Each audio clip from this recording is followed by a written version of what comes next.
The independence movements of the previous colonies in Central and South America have been the subject of ongoing, ever-evolving scholarship.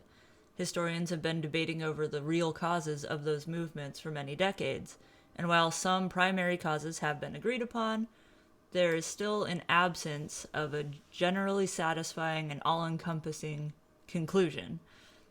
The independence of these colonies is a particularly interesting area of study because on the surface, it appears that the colonies, which had been relatively peacefully governed and were ultimately successful both politically and economically, suddenly revolted and demanded their independence, out of nowhere. Unfortunately, the scholarship, despite steadily making progress, has been limited by Eurocentric perspectives. A few of the reoccurring problems within the historiography have been an adherence to what I call heroic history, which tends to glorify certain figures and almost worship colonialism and its actors, which leads to analyses based on Europe and European interests, despite the region that is being studied not being in Europe. The people that are being studied are not European, That's a problem. Another big issue in the historiography is a tendency to group all of the indigenous peoples from the region together into one group, right? Ignoring the fact that the native peoples of Central and South America were all very different. They had different cultures, different lifestyles, beliefs. They had their own histories among themselves and with each other. Within this, there is a common stereotype of what I call the noble Indian. I don't just call it that, everyone calls it that. It's the noble Indian stereotype, which dismisses indigenous history, infantilizes indigenous peoples, and paints a picture of the region as virgin and untouched before Europeans came to modernize it. There are 3 major historians that I would like to discuss who had a huge influence on the way the scholarship and historiography of the subject has grown over the decades. These were Richard Graham, John Lynch, and J. Kinsbrunner. These 3 have been among the most influential historians on the subject of Spanish colonial independence. Each of them updated their works 10 to 20 years later. So they all released the first editions of their monographs, or books, in the 1970s. And Graham, dog... I apologize, my dogs just got very angry about something for no apparent reason. As I was saying, J. Kinsbrunner, John Lynch, and Richard Graham all released the first editions of their books in the 1970s. Richard Graham released his second edition in the 80s, and the other 2 released theirs in 1990s. There are extensive changes in each of the second editions, which prove that the scholarship evolved a great deal during that time. The most notable change in Richard Graham's first and second edition of Independence in Latin America, A Comparative Approach, is the way that he moves away from his original emphasis on Europeanization and modernization and analyzes the events in modern-day Latin America based on parameters set in Europe. His second edition still does prioritize European events in the independence, but it includes new scholarship surrounding the lower classes in the colonies, and somewhat steps away from the idea of Europeanization. John Lynch took a very different approach than Graham by focusing on the people in the colonies as the roots of independence instead of fixating entirely on Europe in the way that Graham did. His second edition of the Spanish-American Revolutions 1808 to 1826 is expanded to discuss the ways in which the colonial population, which was divided so deeply by wealth inequality, race, and regional loyalties, was able to find common cause for revolution. Now, J. Kinsbrunner, the first edition of his book, Independence in Spanish America, garnered a lot of negative attention from other historians because it asserted that the independence movements in the colonies were not in fact revolutions, but were civil wars. Most scholars disagreed with him on this point, but he was sure of his argument because independence didn't lead to any major sweeping changes for the population. In his updated edition, which is what they have here, released in 1994, he concedes that the movements were indeed revolutionary. In the 20 years since his first edition was released, a great deal of more inclusive scholarship had surfaced which illuminated the realities of the greater population in the colonies.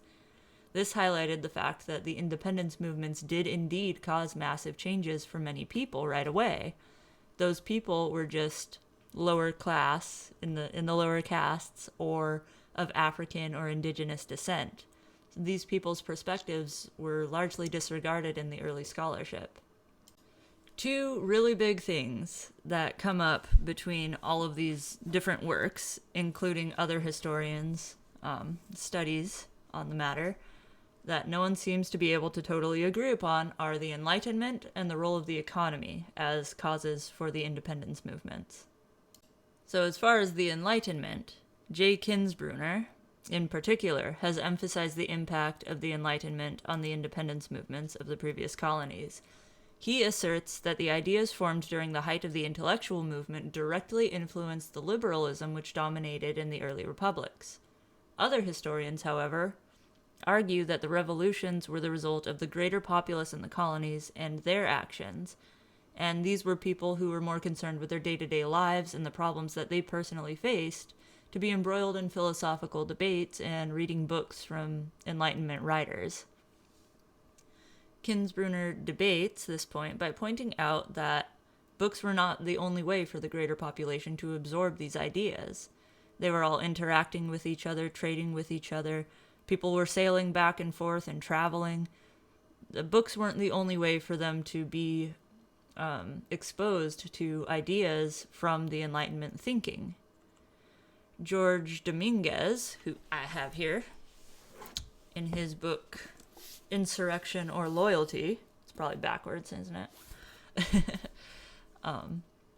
He dedicated a significant section of this book to essentially disproving many of the theories about the independence movements. In it, he argues that the Enlightenment probably wasn't a primary cause for revolutionary ideas because modern intellectual ideas had been present in the colonies for quite some time before the independence movements began. In this way, he doesn't believe that the Enlightenment's significance can really be proven or discounted as a cause in itself. John Lynch, on the other hand, believes that it wasn't a major factor at all because it didn't impact directly the greater, more agreed-upon causes of discontent in the colonies at the time. The second major thing that no one can agree on as a cause is the economy. The economy angle has been one of the most studied in this case, which is in itself likely evidence to how important money is to people with a Eurocentric mindset in the first place. Because obviously money is the most important thing, trade is the most important thing, and therefore it has to be a leading factor in every major cause. But, like I said earlier, not everyone has the same kinds of motivations. People with different cultures have different the priorities, right? And the people in the colonies were probably not interested too much in international trade on an individual level. However, most historians don't really think that economy was a big deal now. It was a major factor in the historiography in the 50s to the 70s especially. But now newer scholarship is providing examples of how successful the economies were before independence and how after independence the economies didn't magically get any better necessarily. Like I said, the economies in the colonies were already pretty successful and autonomous at the time of the independence movements, and there weren't many massive changes that came about afterward. So the economy has continued to steadily trudge forward like other nations with similar historical backgrounds. So it doesn't seem likely that it was a huge turning point for the population to want to revolt. And aside from these debates themselves about what the greatest causes for independence may have been, the historiography as a whole is characterized by the limitations of the perspectives of those studying it.